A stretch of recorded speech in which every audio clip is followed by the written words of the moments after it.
Good morning, everyone, and welcome to our Metro Board activities for July 14th, 2022.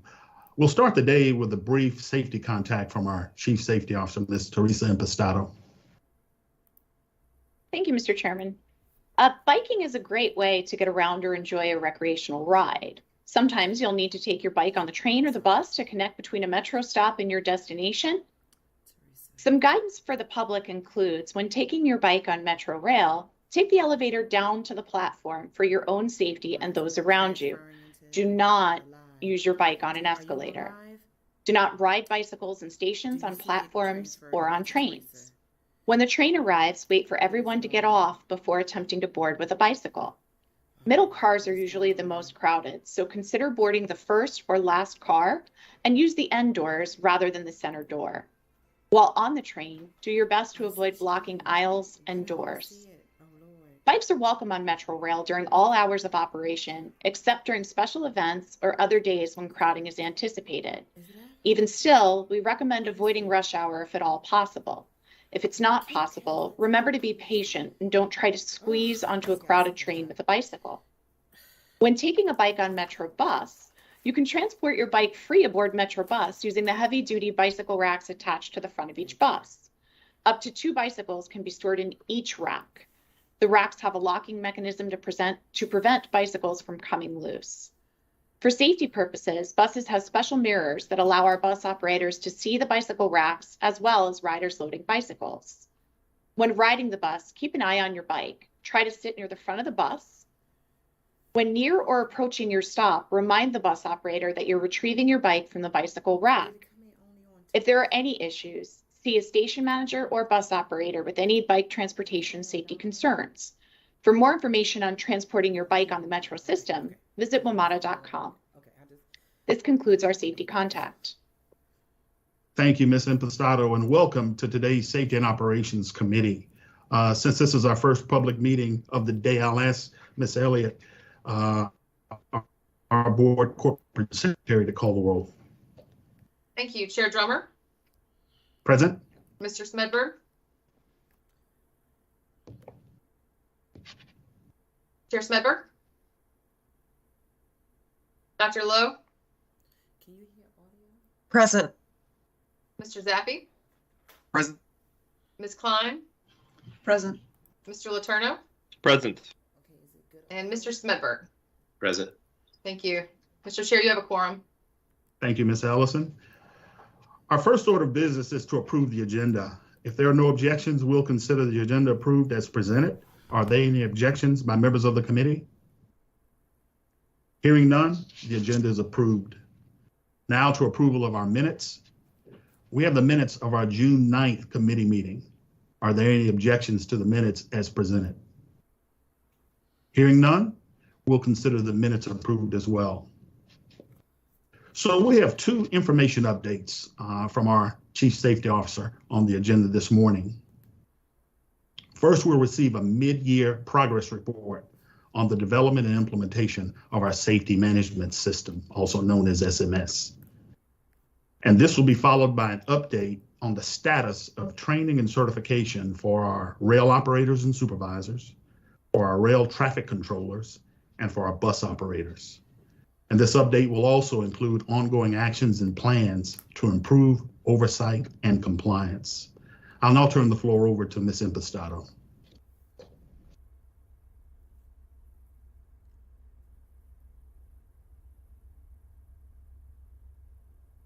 Where's Ms. Impastato?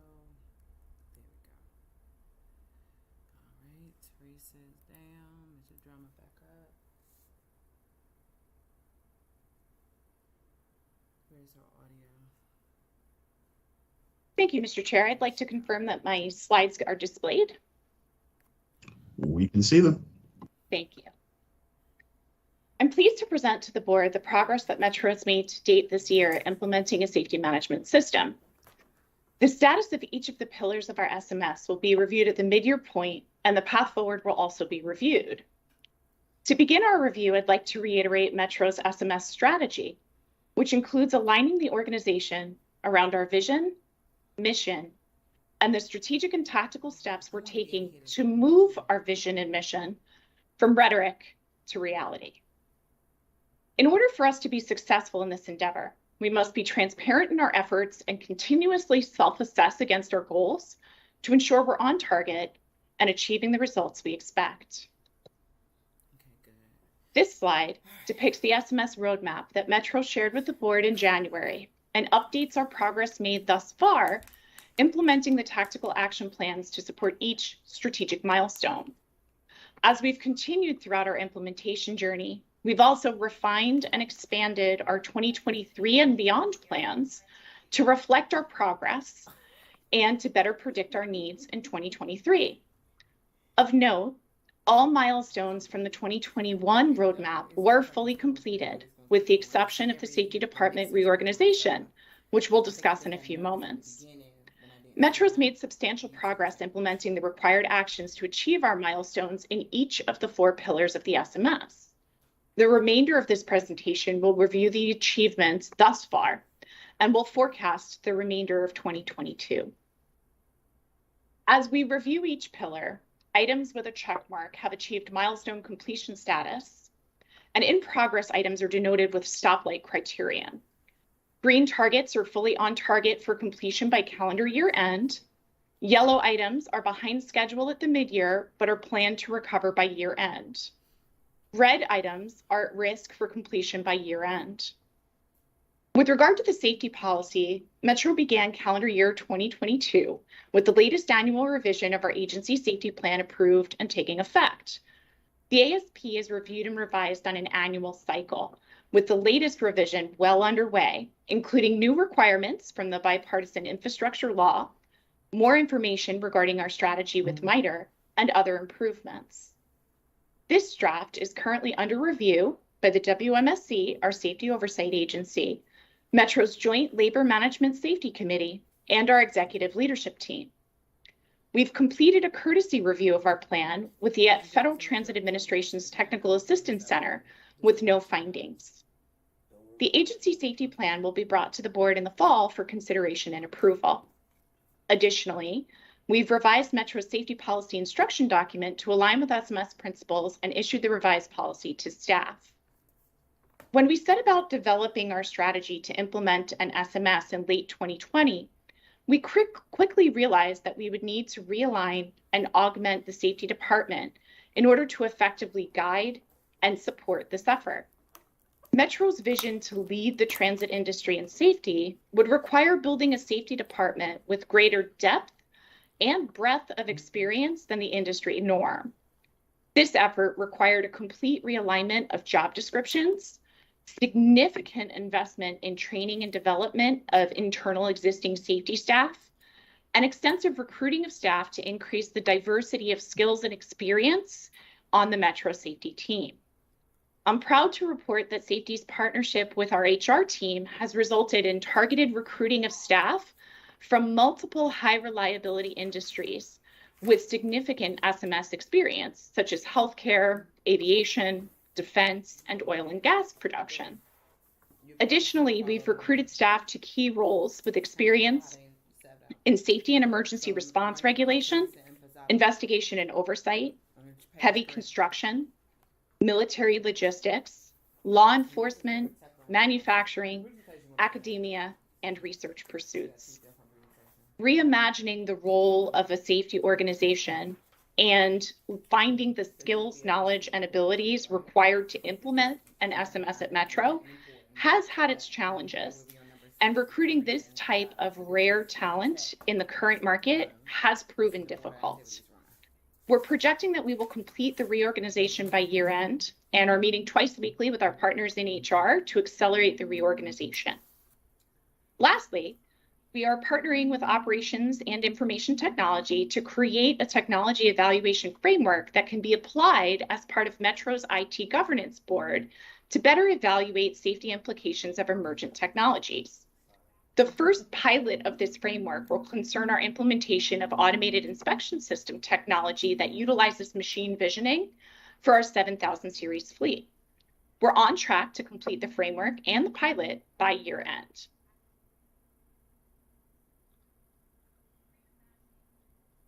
With regard to safety risk management, we've initiated corrective actions for improving workplace safety programs. We've implemented a hearing conservation program, which closed a long-standing corrective action plan in March of this year. We're continuing to develop and improve our workplace safety programs by staffing occupational safety and health teams and implementing an internal action plan. We've implemented on schedule with the corrective action plan to improve our safety certification program, receiving positive feedback from the Washington Metrorail Safety Commission. Additionally, with regard to safety certification, in anticipation of the 10-year capital plan, a full revision of our safety and security certification program plan to advance integration with multiple strategic partners throughout Metro is underway. With regard to the Metrorail Safety Standards Manual, 9 of 11 standards that will compromise the manual have been approved by the Rail Safety Standards Committee, with the remaining standards on track to be completed this summer. Standards include items such as rail terminology, radio procedures, station management processes, evacuations, and other critical safety instructions.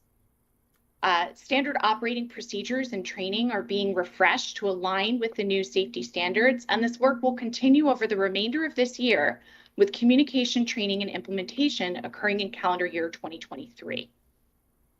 The refreshed roadway worker protection standard has been established based on railroad industry best practices and standard operating procedures that align to the standard. It's currently under review with our Rail Safety Standards Committee. Additionally, we're going to work to continue to implement new SOPs for each of the required actions of our roadway worker protection program. A complete system-wide security-focused threat and vulnerability assessment to determine threats, vulnerabilities, and potential consequences to overall systems and properties is scheduled to be completed by the end of September of this year. The safety team has initiated targeted discussions with work groups on the threat of power communications outages as well as cyber attacks. The scope of these assessments also includes close collaboration with the Metro Transit Police Department to assure the security of critical infrastructure and assets from deliberate attacks by groups or individuals with malicious intent. The Office of Emergency Preparedness is currently participating in a working group to develop the Metropolitan Washington Council of Governments National Capital Region Threat and Hazard Identification and Risk Assessment, otherwise known as THERA, which will be completed by September of this year. Additionally, the Office of Emergency Preparedness is meeting with a team from FEMA to begin a public transit risk assessment methodology. WMATA is the first public transit agency to undergo this assessment in collaboration and partnership with FEMA. Metro's been successful in applying for transit security grant programs to fund and assist with the development and conduct of a 3-year exercise program. Additionally, we're partnering with our IT team to investigate the feasibility of conducting a comprehensive evaluation of critical safety systems that leverages the National Institute of Standards and Technology standards for cybersecurity and system resiliency. All of our actions with regard to the corporate risk and threat analysis remain on track for completion by the end of the year. With regard to safety risk management, since our pilot with the Rail Operations Control Center, we've baselined our process and have been expanding it throughout operations. However, expansion of the safety risk management process has been slower than expected, primarily due to resource constraints associated with the challenges of recruiting in the reorganization. I'm pleased to report that we have initiated hiring for 2 safety risk management program specialists that will be joining the Metro team this month, and they're expected to accelerate the rollout and return to schedule by end of the year. In 2021, we piloted the safety risk management process with our Rail Operations Control Center, then expanded the effort to include our supply chain, warehousing, and logistics teams. We're now implementing the safety risk management processes in our rail transportation teams, concentrating on station managers and train operators. The current process is in the analysis phase with the teams, and we anticipate building targeted mitigation plans to reduce residual risk over the coming months. The data from this safety risk management process is being fed into the system that Metro developed for the ROC and our supply chain team, and will also include interactive dashboarding of progress of mitigation plans, as well as standardized and custom reports. Metro's safety risk management dashboards and the data associated with them are available for review by all staff and are reviewed by safety risk coordinators on a monthly basis. Management reviews these dashboards via Metro's Executive Safety Committee. Several thematic elements emerged in the risk identification efforts with the two teams, including concerns with operator certifications, mobile work crews, radio communications, yard conditions, a perception that safety reporting leads to negative consequences, and assaults. These themes comport with known issues and findings of internal and external assessments, and we are currently working to prioritize strategic actions to mitigate these themes and reduce risk. With regard to the third pillar of safety assurance, I reported to the board on the progress of building the Operations Safety Oversight Team. Led by a director with significant experience in transit safety of all modes, the historically siloed bus, rail, and construction oversight teams were integrated. The Operations Safety Oversight Team now reports monitoring status daily as part of our Chief Operating Officer's daily operating rhythm. They also perform targeted data-driven oversight and continue to standardize oversight processes and inspections. Our next steps include development of an integrated safety inspection process that will include standardized reports and field applications in partnership with our quality improvement team on inspection alignments.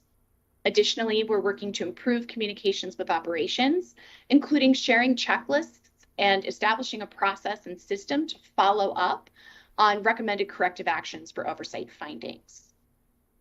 The Mission Assurance Coordinator has been established in the Rail Operations Control Center as a 24/7, 365 position.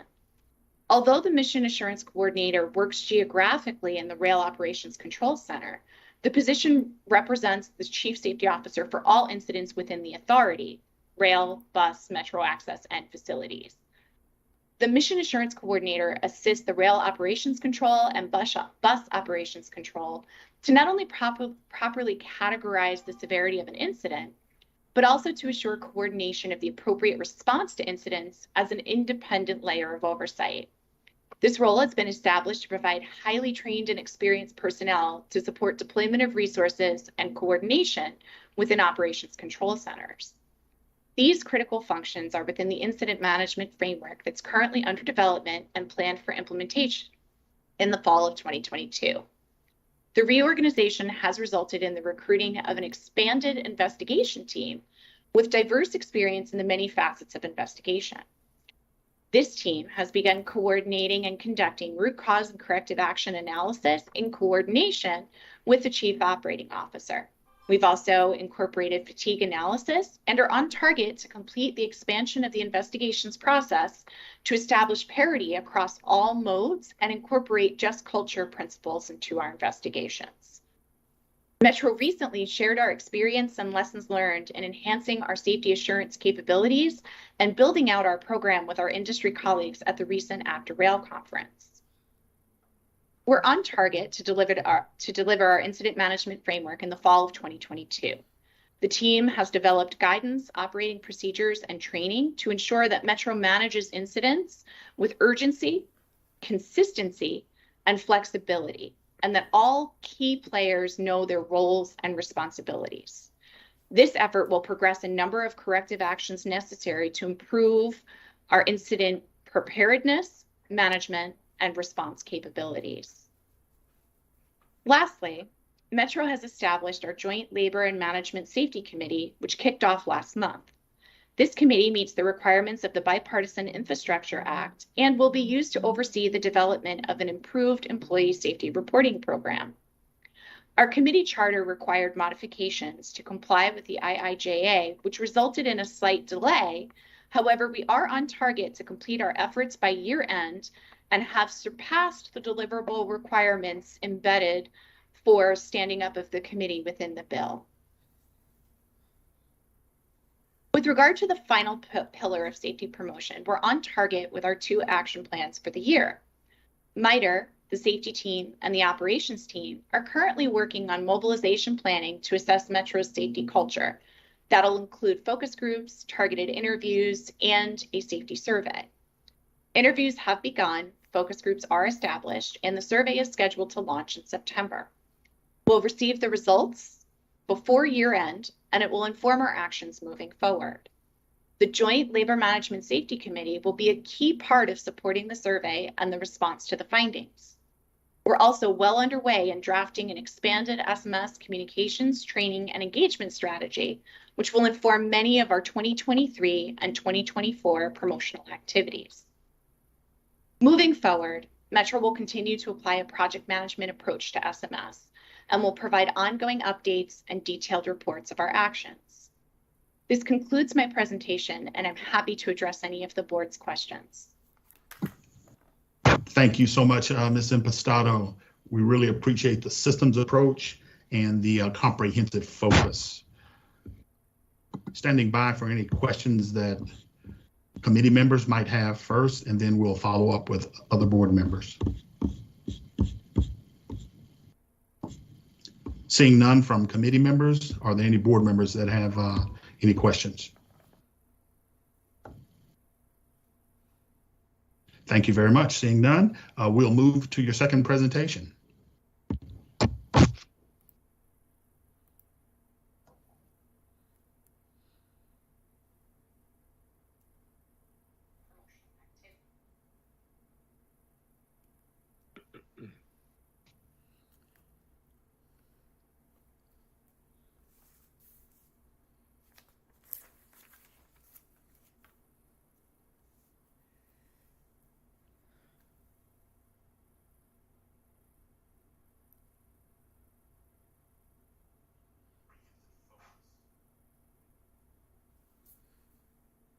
Sorry, I appear to be having difficulties getting the presentation to share. I will reload it in just a moment.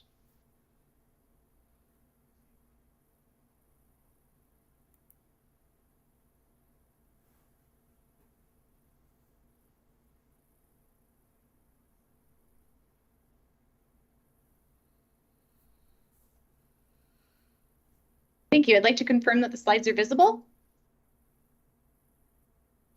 Looks good. This presentation will review the status of Metro's training and certification for employees who perform safety-related duties.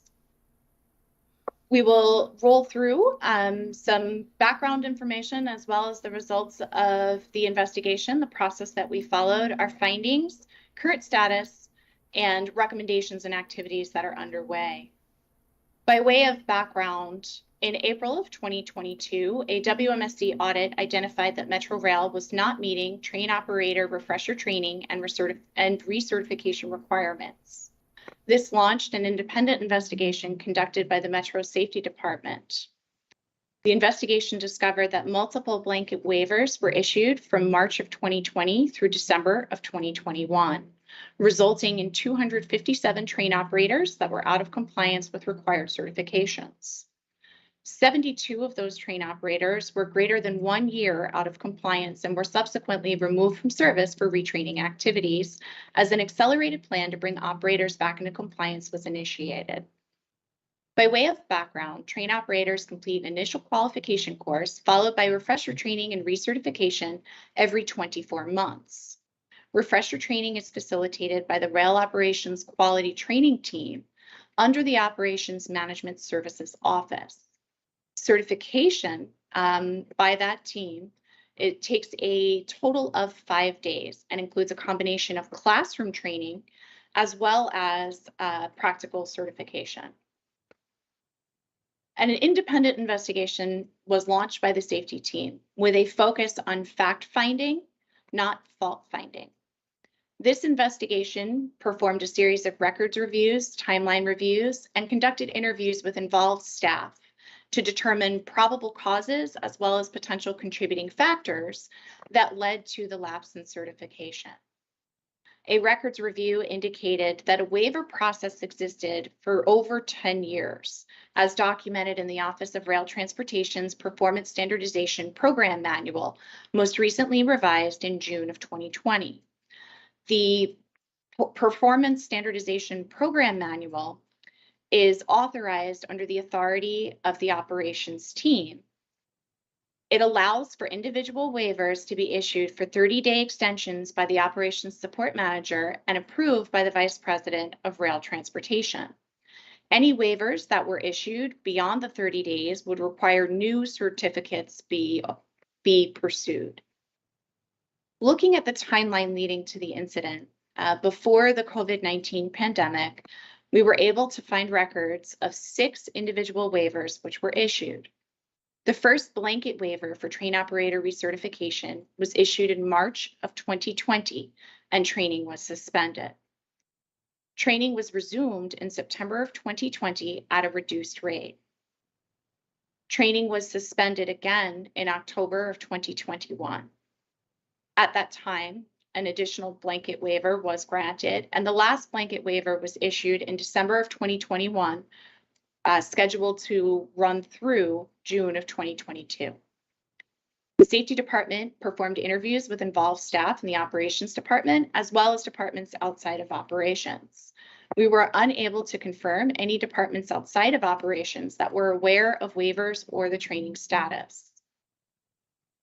With regard to findings, Metro's operator training and certification program follows the relevant APTA standards and recommended practices. Its structure and content comport with the APTA standard. In response to pandemic-related restrictions, including limitations on gathering size, multiple Metro processes required modification beginning in March of 2020.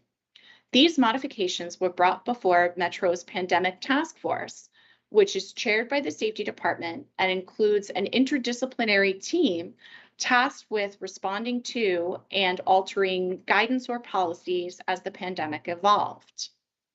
In response to modifications to process that were brought to the Pandemic Task Force, any issues with regard to required training or safety critical inspection intervals were referred to Metro's Rail Safety Standards Committee, which governs rules and procedures.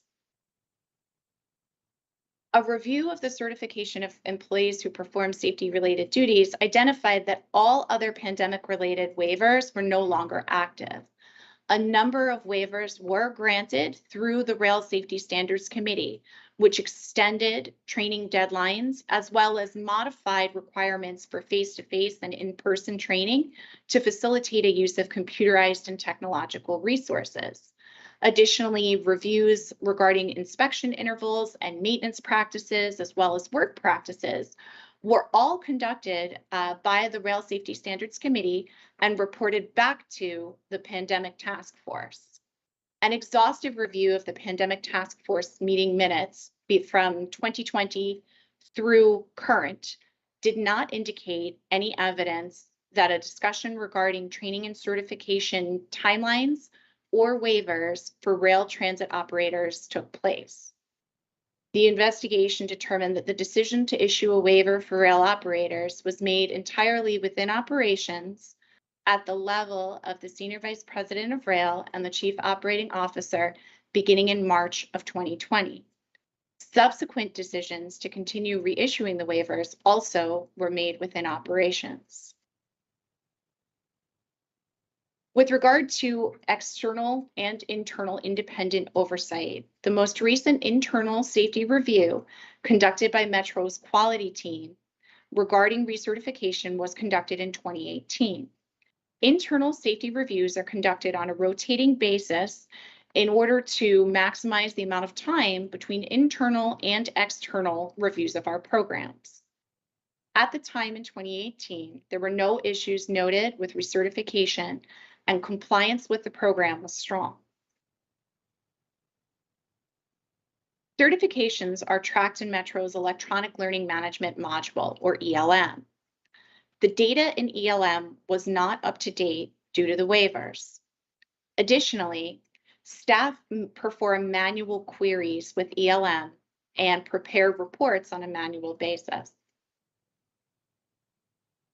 Staffing constraints due to absenteeism associated with the COVID-19 pandemic and scheduling issues with the 7000 series fleet exacerbated the challenges with keeping up to date with train operator certifications. Independent oversight of the training and certification function was immature, as Metro is relatively green in our journey with SMS. All of these findings are underpinned by a significant finding that the processes for training and certification are decentralized throughout Metro and require coordination between multiple departments within operations, which can result in gaps and issues emerging.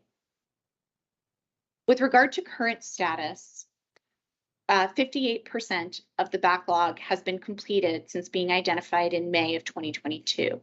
Metro's corrective action plan for rail operators and supervisors will be completed by September of this year. We took a look at other employees who perform safety-related duties to ensure that we did not have similar concerns with gaps or issues. With regard to Metro's rail traffic controllers, 28 certifications were required to have been completed since May of 2022. All have been completed. With regard to Metro's bus operators, 190 refresher training sessions were required to be completed since May of 2022, with all being completed. Approximately 99+% of Metro's bus operators are fully requalified, refreshed, and recertified. Additionally, moving forward, all recertifications are going to be proactively realigned to balance resources and ensure consistent documentation. We'll be recertifying individuals who perform safety-related duties in advance of their recertification expiration dates in order to properly space and meter the needs for recertification and staffing.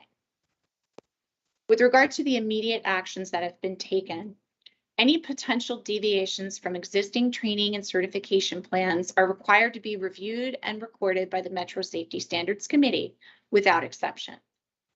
This includes the recovery plan for rail train operators. The Rail Safety Standards Committee approved recovery plan is being monitored daily, with reports being escalated to the leadership team at Metro. As I mentioned, additional certifications are being conducted to proactively balance the population, and training and certification status has been added as a quarterly review item at Metro's Executive Safety Council. We've partnered with our IT team to automate queries and send reports of certification status to a broad audience in advance of any certification expirations. Ongoing in-process actions include taking a holistic approach as part of our SMS efforts. This includes an evaluation of the organizational design of the functions of training and certification, as well as improvement of independent oversight through data sharing and establishing key performance indicators, as well as conducting evaluations with regard to potentially dedicating a portion of the fleet for training and developing a simulator program for training and recertification. This holistic review has already begun, and we are working on benchmarking against relevant regulations and requirements, including those of other industries. This concludes my update on the progress of Metro's training and certification investigation, and I'm happy to address any questions the board may have. Thank you again, Ms. Impastato. The background was quite enlightening. We appreciate the transparency on the current status, and the progress and ongoing corrective actions are very inspiring. And I'll move to questions. Dr. Lowe.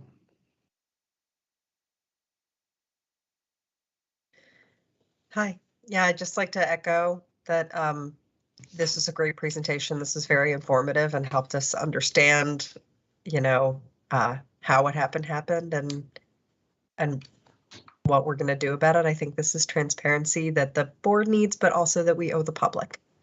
So thank you very much for a very, very clear presentation. I specifically have a question about the second suspension of training that happened in October of 2021. You identify really clearly in the presentation that that happened at the SVP of Rail and COO level. What I don't understand is, like, I don't need anyone to tell me why such a decision like that would have been made in March of 2020. Like, that's clear. but I don't understand why it was done again in October of 2021. And frankly, I'm suspicious. Have you uncovered in your investigation any explanation for why the blanket waiver was renewed a second time? Yes. Post the derailment of the 7000 series trains, the decision was made to halt the training. One of the required components of the recertification is demonstration utilizing 7000 series equipment. There was a perception that the priority was to support in the immediate the investigation, but as we progressed forward, with our various return to service plans, the direction of the chief operating officer was to concentrate on the return to service plans and to deprioritize supplying additional train sets for training purposes. From a factual basis, there was no prohibition at any time as a result of the Washington Metrorail Safety Commission's order on using 7000 series equipment for training and certification services. So there was no need to suspend the training due to any external action. The decision appears to have been made in terms of prioritizing the resources of the operations team. Okay, it's obviously easy to Monday morning quarterback these things, but what I'm hearing is that decision was wrong. And the only reason that at the time no one pointed out that it was wrong is because a limited number of people even knew the decision had been made. Does that sound right to you? That's correct. At the time the second suspension took place, that was not communicated through any of Metro's multiple mechanisms to communicate that. It was not raised to the Executive Safety Council, nor the Rail Safety Standards Committee, nor brought up in our normal hazard risk management process. We found no evidence of communication of that decision outside of the operations team. And no whistles blown, et cetera, et cetera. So this is where this becomes like, it is not the board's job to like get into every little thing, but this is where this does become our job. We need to like understand the org chart implications of the fact that that was able to happen, and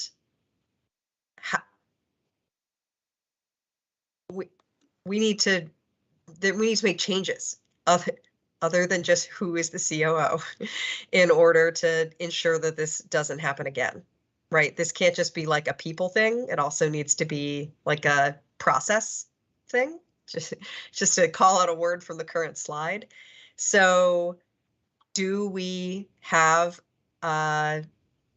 we identified yet the process reforms that we think would prevent this kind of thing from happening again? Or is that an action item that the board needs to keep on its agenda? We have identified a number of process improvements that establish independent reviews and checks and balances. We are in the process of automating those reports, which would force the disclosure of any lapses, concerns, or issues. And we've added it as a standing agenda item to a number of multidisciplinary meetings that will include escalation and review up to the senior levels at Metro. Additionally, we're also communicating the lessons learned from our investigation to encourage employees to start shifting their mindset towards looking at anything that's going to deviate from the norm and raising that as a concern or issue. I want to extend a lot of sympathy to every employee on the planet, inside and outside of WMATA, who have felt like things that have happened in the last 3 years have not been the norm. We're all going through a lot, and we have to figure out a new normal. But I that is reassuring to me to because I don't love the force word choice. I mean, I realize that may technically be accurate, but this isn't about, you know, coercion. This is just a good check and balance type structure, which in an organization the size of WMATA we need. So that sounds good. Thank you. Thank you, Dr. Lowe. Mr. Smedberg. Thank you, Mr. Chair. Theresa, I too appreciate the transparency on this, because this is the one issue that has really resonated across the board in terms of riders, our funding jurisdictions, you know, everyone. I mean, it's really, you know, appreciated that we're shining a light on this. I actually found the report pretty disturbing, actually, that there was such a breakdown, you know, when it came to this. And I hope the people that were a part of it understand how really bad this was, and how bad it looked. Tracy asked my question about the why, you know, and how that second deferral, if you will, took place. But and I know you said and stated there was no evidence, which I assume means there are no emails or any kind of paper trail that you could fall back on to see who knew what, when, and why. But I guess my question is, did you get any sense that there was anyone within the organization that pushed back at all? You know, that really said, hey, this, you know, maybe we should rethink this, or you know, this isn't right. Was there anyone that did that, or was it just acceptance across the board that, okay, this is the way it's going to be because a person made this decision? We interviewed the frontline up through senior vice president of rail transportation, as well as the senior vice president of rail, and talked through all of the decision-making processes and how often this was reviewed within operations. And I can say that we were pleased with the level of cooperation that we received from all of those individuals, the level of candor that they expressed discussing this uncomfortable situation is really admirable. They did make clear to us that within the operations team, they had expressed discomfort with the delays associated with the training, and that they were taking steps to attempt to draft plans to catch up. They would continually raise this concern and issue with the leadership and operations, but it was not found to be a priority in terms of all of the actions that the operations team was directed to take. I think moving forward, as part of our lessons learned in this investigation, we've got a lot of growth and positive relationship building that's come out of this. That individuals, I think, no longer feel that they are beholden to the organizational hierarchy within their specific org unit. And I think they understand that this is a prime example of an organizational accident and something that an SMS seeks to prevent. And we've already noted increased communication and increased collaboration throughout middle management of operations as a result of the investigation and ongoing discussions and actions. So you think there were lessons learned? Do you think, is there a general level of confidence in the senior management within rail that let this happen? You know, they didn't say anything. They may have maybe expressed something, but there's no paper trail or no evidence of it. I mean, what about the frontline and middle level workers? I mean, this has got to be, you know, concerning to them as well, that their leadership, I mean, is there confidence there that these people can continue to lead the division in a serious way? Based upon the discussions that we've had with frontline employees, I think there was a sense of disappointment that the lapses had occurred, but I do think that most individuals recognized that the lapses that had occurred were unacceptable, and that moving forward, they would not have a similar situation take place. I think frontline staff were heartened to see immediate reactions and responsivity to their concerns and issues in an ongoing fashion.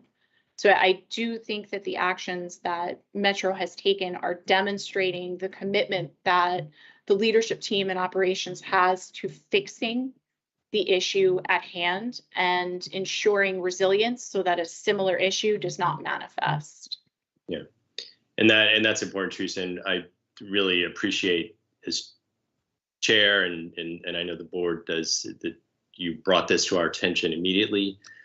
You know, I was initially concerned about the lack of urgency by some of the leadership on this issue, given how this would be perceived. So really appreciate that from the beginning. Moving forward, one thing I mentioned that, and I think this is a larger issue that we'll deal with the new general manager, and it's, you know, and with your office, key performance measures, you know, moving forward, that something like this will be now part of an ongoing report. I think I read that in one of the documents. Is that correct? Yes, sir. And now this will be part of one of your reports that you bring forward. Yeah.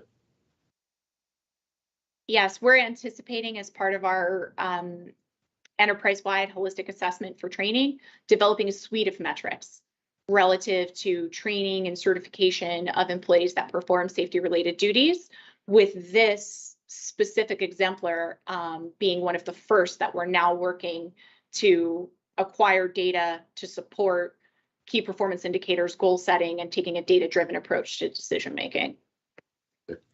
And one last question, Mr. Chair. Theresa, organizationally,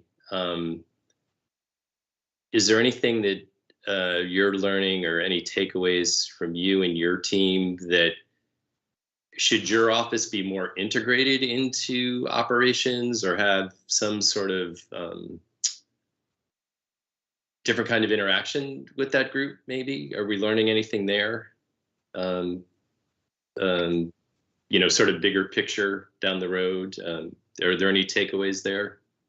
So from your for perspective? me, yeah, for me and my team, I think we've identified both systems issues with regard to process, as well as issues with regard to culture and relationship building. Yeah. You know, Metro is a complex system, a system of systems, and each system works independent of one another, but are all interconnected. And we've observed historically significant siloing and breakdowns between each of the subsystems that comprise the whole of Metro's operation. And this specific issue has really driven home and highlighted the challenges that are not only part of the organizational structures, but also part of the embedded practices and culture at Metro. And we've been working collaboratively with a number of operations leaders to break down those silos and reimagine the role for safety in the organization, and to really take a systems approach to the management of risk. I think we've identified a number of opportunities that we need to study further to determine which best practices would be particularly adaptable to the Metro environment. The organizational design specifically is something that we're looking at very closely throughout not only the transit industry, but the transportation industry in general. I think there's a lot of opportunity for improvement in how Metro organizes and structures itself to perform training and to oversee the function of ongoing certification. And I think the safety team has been hard at work to gain that knowledge and share that with our colleagues in operation. I anticipate that we will have a fully fledged improvement plan for training and certification that'll encompass the entirety of the enterprise needs with regard to training and certification at Metro. That will be in the coming months, and I'll be happy to update the board on those findings and changes that we've made to improve our processes. Yeah, I thank you, Theresa, and I definitely agree with that. And Mr. Chair, I think we should definitely get a follow-up. I know you're probably thinking about that already, but I think we definitely should get a follow-up. And I know you and your team have done a lot of work in this area, and trying to integrate in, and appreciate that. And I hope moving forward that people on the operations side, and particularly within rail, see the importance of this. So thank you for your work. Thank you, Mr. Chair. And thank you, Mr. Smedberg. Next question, and that point is part of our cultural change perhaps needs to include the acceptance of the fact that safety is a comprehensive responsibility of everyone in the organization by department. And the safety staff is in the business of providing oversight and support of the preparation and execution of safety. And if we can continue to focus there and not point all arrows to safety has to make this happen, I believe the SMS is really going to help us make some tremendous progress. Great. Mr. Letourneau. Thank you, Mr. Drummer. Well, when we have a discussion like this in a public forum, Metro can be kind of damned if it does and damned if it doesn't, because it's sure to generate new headlines and new discussions, but I'm glad we're doing it. We talk a lot about a lot of these issues in closed session because they involve specific personnel and things like that are just not appropriate. And so I think sometimes the public doesn't know the extent to which the board is actually having a lot of these conversations around safety. But given what happened here and given the incredible public interest in it, I'm glad that we are doing this after report in a public session. Just to confirm, the SVP of Rail that is currently in that role is not the same person that was during this time period, correct? That's correct. During the initial waiver decision, there was a different individual that occupied that role. The current SVP of Rail took that role in 2021. Okay. So I wanted to get at actually building a little bit of on what Mr. Drummer just said. So, I come at this from local government, and one of the things we have oversight of in my board of supervisors is our fire rescue system.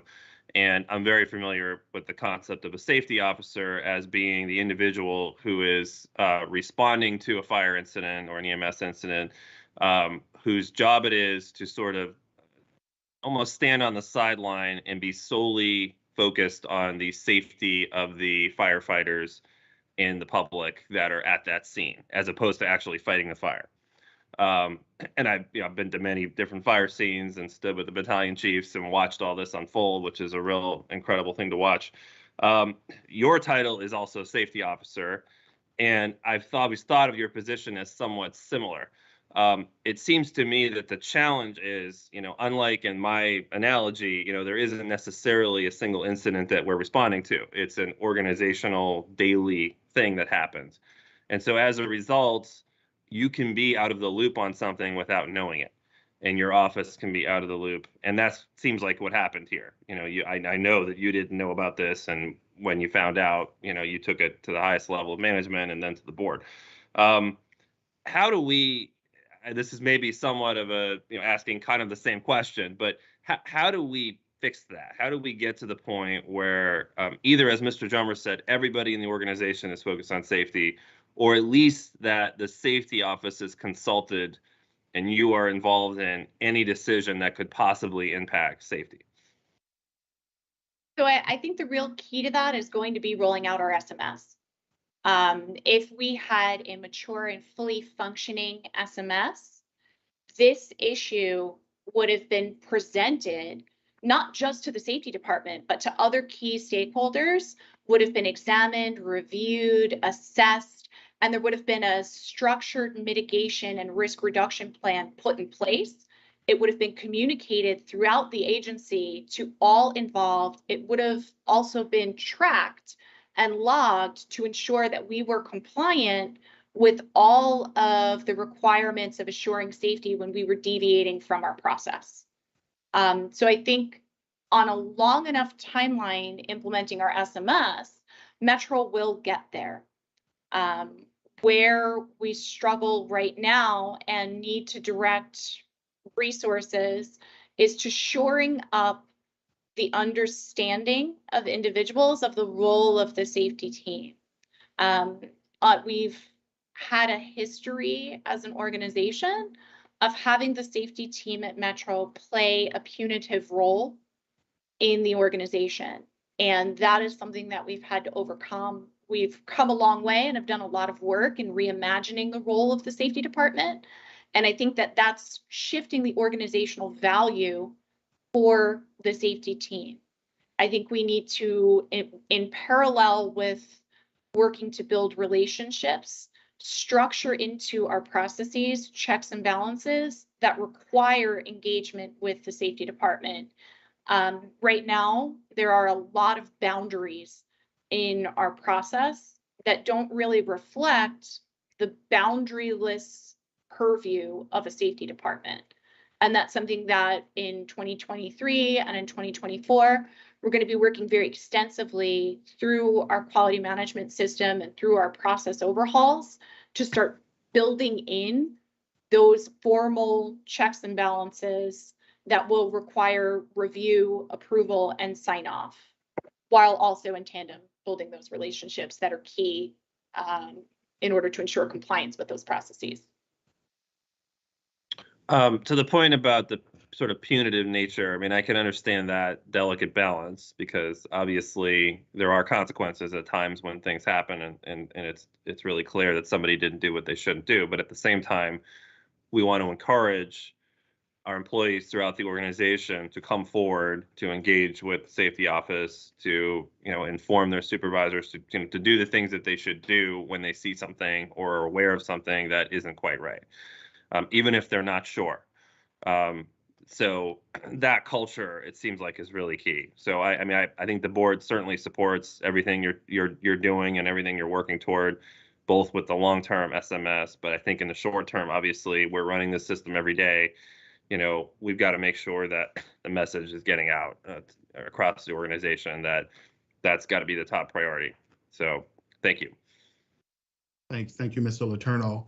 And I'll just take this opportunity, Theresa, perhaps you can reinforce something that's working through our SMS process, and that is the creation of these small groups throughout the organization at multiple levels that address safety and keep safety at the forefront. Can you just kind of give an overview of what that is? Absolutely. So first and foremost, Metro has always been working to build, as part of our SMS, a forum for gathering thoughts, feedback, and undertaking improvement actions between management and our labor organizations.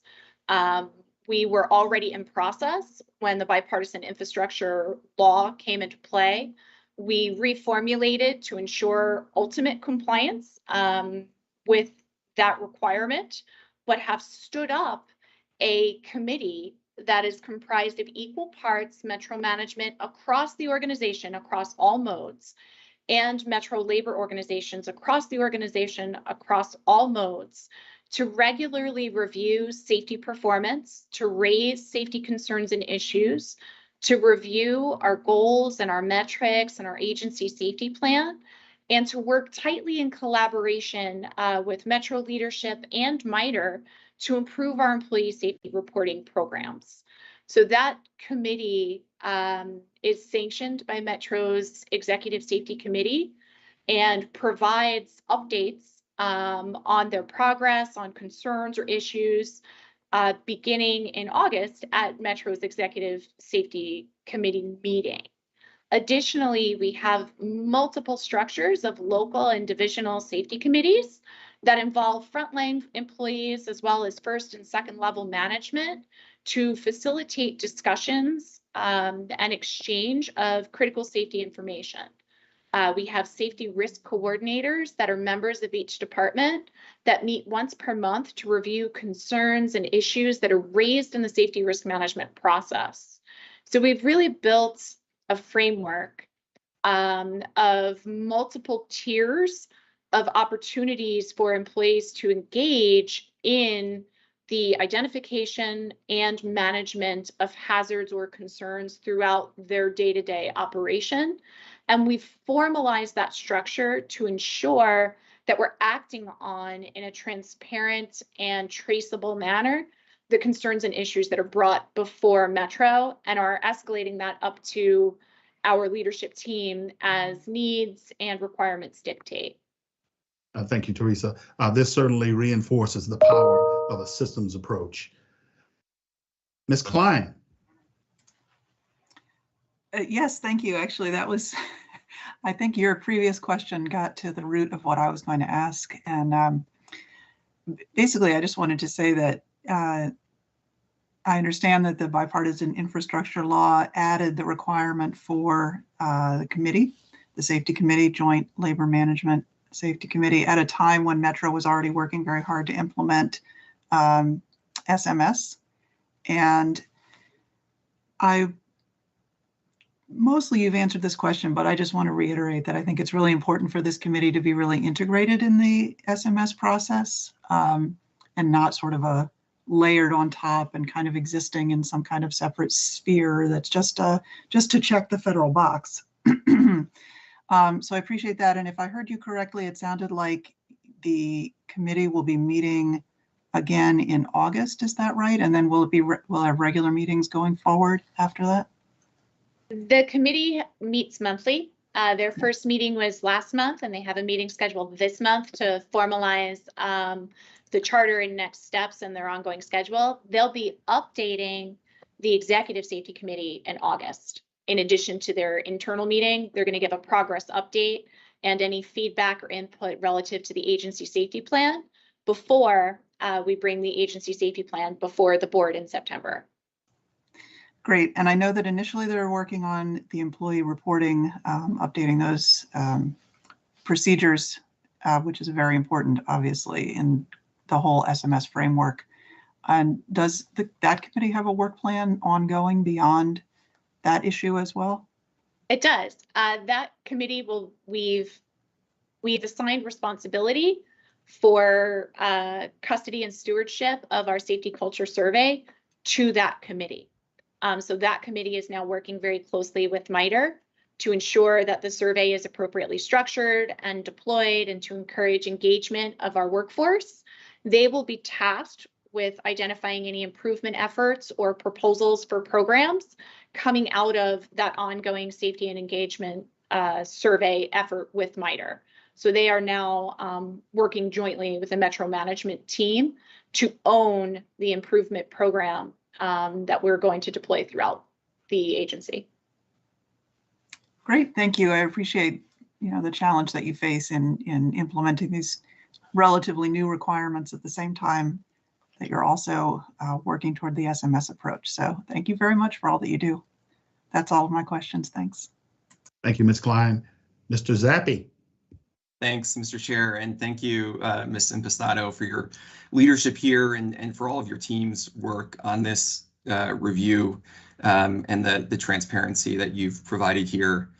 It really excited to see these actions are being taken immediately. And in particular, these in-process actions, I think, are also really important, especially looking at the quality and the effectiveness of the training we're providing, in addition to whether or not the operators are certified.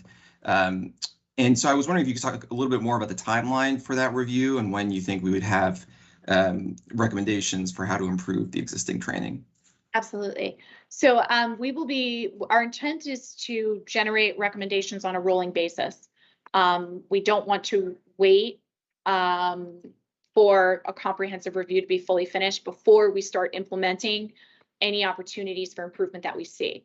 The long lead items will likely be the organizational design, as well as the development of a simulator program. But the shorter probably by the close of the calendar year. Timeline events will be independent oversight, first cut of key performance indicators, decisions with regard to fleet planning, as well as the benchmarking. We think realistically with the benchmarking, we should be able by year end to have identified some best practices that are immediately applicable and adoptable, as well as those that will require some longer term strategic decisions and investments. So I think in terms of timeline to deliver a substantive update, I think end of calendar year 22, beginning of calendar year 23, we should be positioned as an agency to give the board a full accounting of all of the changes that we've subsequently made and those changes that we have in progress and planned. Perfect. That's great. Thanks. Just one last question. For the training that was subject to the waiver, who typically performs that training? Are they dedicated instructors? Or are they operators that perform or lead training in addition to their day job? It's a number of individuals. It's multiple departments. The classroom portion of the training are dedicated trainers who perform most technical training throughout Metro. They have the relevant qualifications and experience as former operators to do so. The practical demonstrations portion of the training and certification program is led by an independent oversight QA QC team within rail operations. It reports up through different vice presidents in the organization. That team has 9 dedicated individuals who perform that final direct observation under operating conditions sort of test. That's one of the things that we're looking at because so many parties are involved, reporting up through multiple hierarchies. We believe that this incident highlighted gaps and inconsistencies in scheduling and execution. And we think that's something we need to consider moving forward. Got it. Okay, thanks so much. Well, one quick clarification, the training portion of it did continue shortly after the pandemic began in March 2020. So just for a note of clarification, it was the recertification that lagged so far behind. Oh, okay. Gotcha. Okay. Thanks. Thank you, Mr. Zappi. Dr. Helfer. Thank you. And just quick, and I apologize if I missed this, just clarification, Theresa, thank you for all your work and really appreciate grounding in the process and building the culture and that takes time. But in the meantime, is there anything in place that, now for recertification or decisions for waivers has to come to you before any supervisor can approve it? And I apologize if I missed that trigger, that tier, like automatic has to be signed off at a higher level. Yes, so they must come to the Metro Safety Standards Committee. Any deviations from existing training and certification plans or deviations from Metro standards need to come to the Safety Standards Committee. My team chairs that committee, and it is comprised of representatives across operations as well as the independent quality team. So Great. All discussions will be vetted, recorded, and the state oversight sits as an observer on that committee, so they'll know as well. Awesome, thank you. Appreciate the clarification. Thank you, Dr. Helfer. So again, Theresa, thank you very much for an energizing presentation. You really provided a great update today, and thanks to the board members for the very informative dialogue and back and forth as we address where we're going in the future.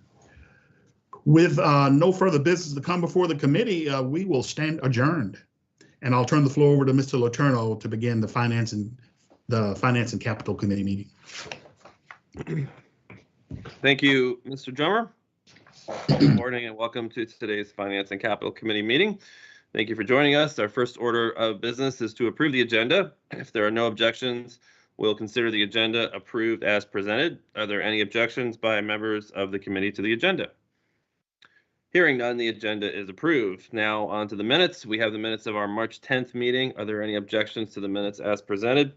Hearing none, we'll consider the minutes approved as presented. We only have one item on the Finance Committee agenda today, which is that we're being asked to authorize a public hearing regarding changes to transit facilities at the Tacoma Metrorail station in conjunction with the proposed joint development at the station. I'll turn the floor over to Stephen Segerlim, Director of Real Estate and Station Area Planning. Go ahead, sir. Thank you, Board Member Letourneau. Let me share my screen with the slides.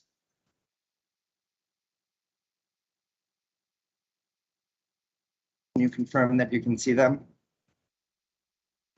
Yes, I can. As mentioned, today we seek Board approval to hold a compact public hearing to reconfigure transit facilities and access to the Tacoma Metro Station. This project has had a long history going back to 1999 when the Board approved the issuance of a joint development solicitation. That led to the selection of EYA development and later approval of a joint development agreement. Subsequently, 2 compact public hearings were held to consolidate and reduce parking facilities. However, development progress was delayed at those times due to the financial crisis and clarifications needed regarding the development allowances for the site. In 2021, the DC Council adopted updates to the comprehensive plan that not only clarified but also increased the development allowances at Tacoma Metro Station. In regards to the existing site and facility, there are 9 bus bays and 160 kiss and ride spaces that comprise of metered, non-metered ADA, and motorcycle spaces. After the adoption of the DC Comprehensive Plan, EYA Development replanned the site and now proposes a program that includes 350 to 400 housing units and to set aside 15% of those housing units to be affordable to families earning 30 to 60% of the area median income. The project will also include 16,000 square feet of retail. This development program is a significant increase over the 2015 comprehensive plan by nearly 150 to 200 units and is consistent with the District of Columbia's future land use vision for this location. To enable the building program, the project proposes to relocate the bus loop closer to the metro station and tracks while retaining egress and ingress capacity from Eastern Ave and Carroll Street as it does today. It also proposes to expand the number of bus bays from 9 to 10 in order to manage the amount of bus service that occurs at this station and is anticipated in the future.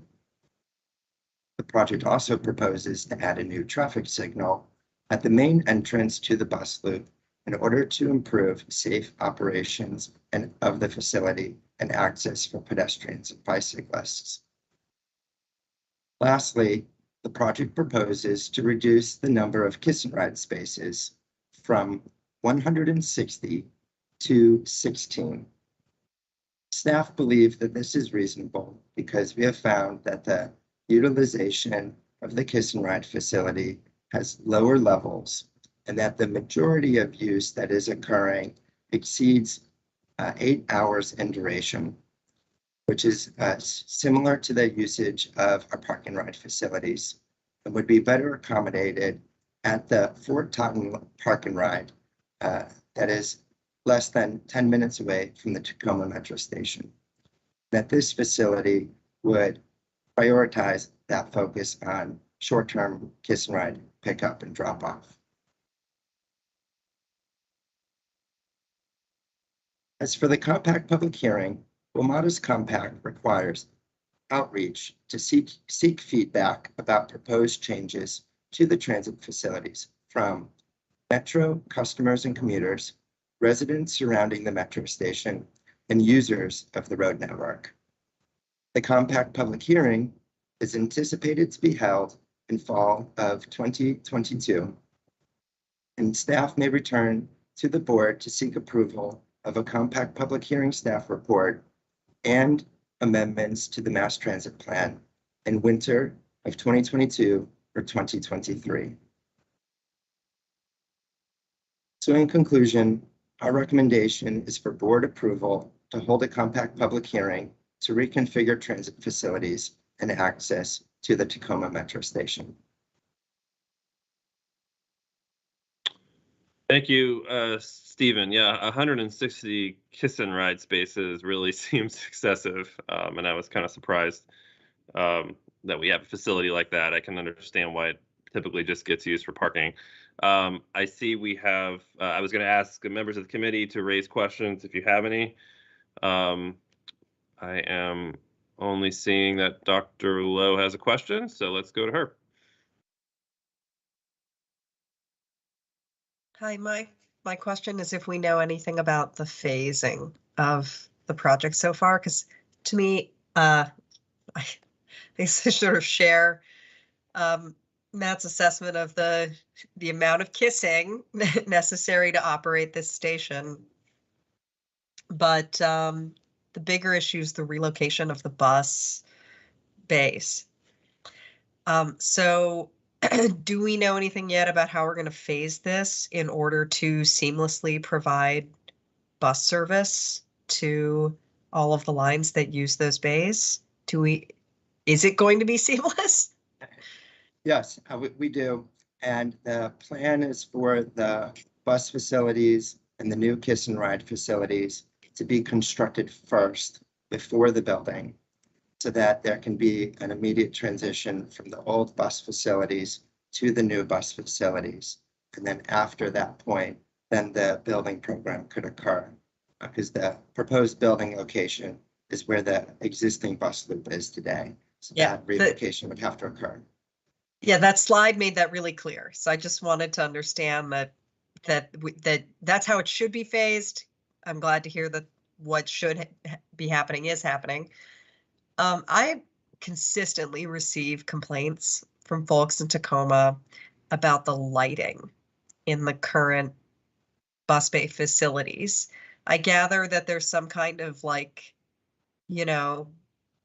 serious structural issue with it. And my guess would be that we haven't fixed it because we're about to tear it down and build all these new bus bays. But I just want to flag that big picture that deferring maintenance like that and the extraordinary timeline in terms of how long this has gone on has really reduced trust in WMATA in this immediate neighborhood that we're going to do things properly. So it is imperative that the first part of this project be a new state-of-the-art bus facility with no jury rigging and real electricity. And we really need to do that, not only because it's the right thing from a service perspective, but because it's very past due, just from a trust and customer service perspective. Much appreciated on the comments, and we can coordinate with the WMATA staff and departments about the lighting conditions now. But we do hear that comment often as part of the joint development planning. So that is definitely a priority. I think for the developers as well, that the area is well lit and activated so that it feels safe and comfortable for both their residents, our customers, and the community at all times of the day. Okay, thank you. Ms. Klein. Two quick questions. Thank you for this. It looks like a really exciting project. I'm glad it'll be moving forward, hopefully, after a long time. One question is, what kind of barrier or mitigation or signage, et cetera, will be in place to encourage people to cross not through the bus bay to the station, but at that traffic signal? Because the way it's laid out, it looks as though there might be natural pedestrian tendencies to take an unsafe route to the station from the residential area.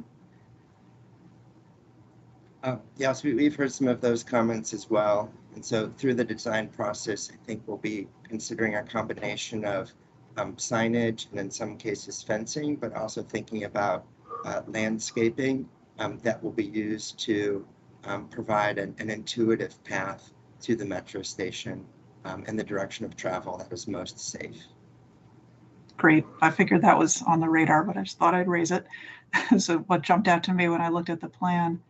And can you say a little bit more about, so what is WMATA's role with regard to those types of things? Where does your work kind of end and then the development project begin? I know this is a joint development. Is all of the land owned by WMATA there that we're talking about? All of the land is owned by WMATA.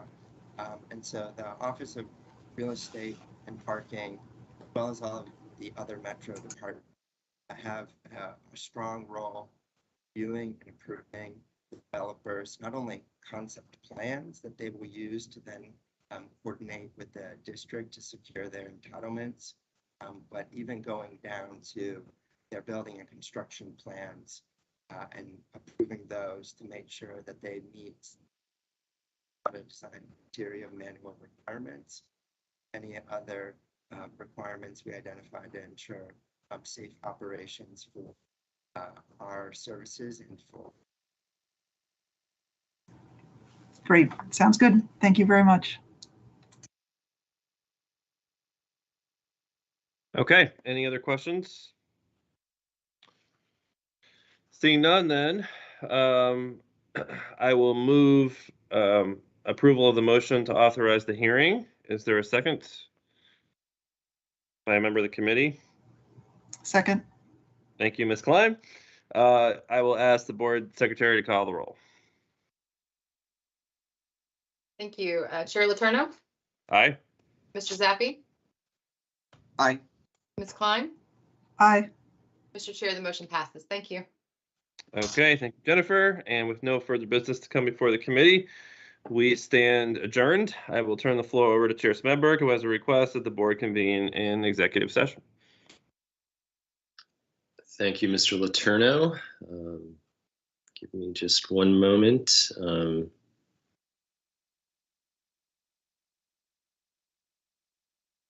In accordance with the bylaws, I, Paul Smedberg, request that the Board of Directors convene an executive session to discuss the following matters pursuant to Article 2, Paragraph 9, subsections B, litigation, investigations, and other legal matters requiring provision or legal advice or consultation with counsel and staff members, and C, personnel or labor issues involving or including discussions of labor contracts, labor negotiations, consideration of interviews of candidates for employment, and the assignment, appointment, promotion, performance, demotion, or resignation of individuals. And D, contractual or other matters involving confidential or proprietary concerns or the investment of public funds where discussion in public would adversely affect the financial interest of WMATA. And G, disposition of WMATA property or acquisition of real property for WMATA purposes where discussion in public would adversely affect WMATA's negotiation or bargaining position. Is there a second? Second. Seconded by Dr. Lowe. All in favor? Aye. Any opposed? Aye. The ayes have it. All right. Thank you all for joining us today. And we'll reconvene in exec session in one moment. Thank you.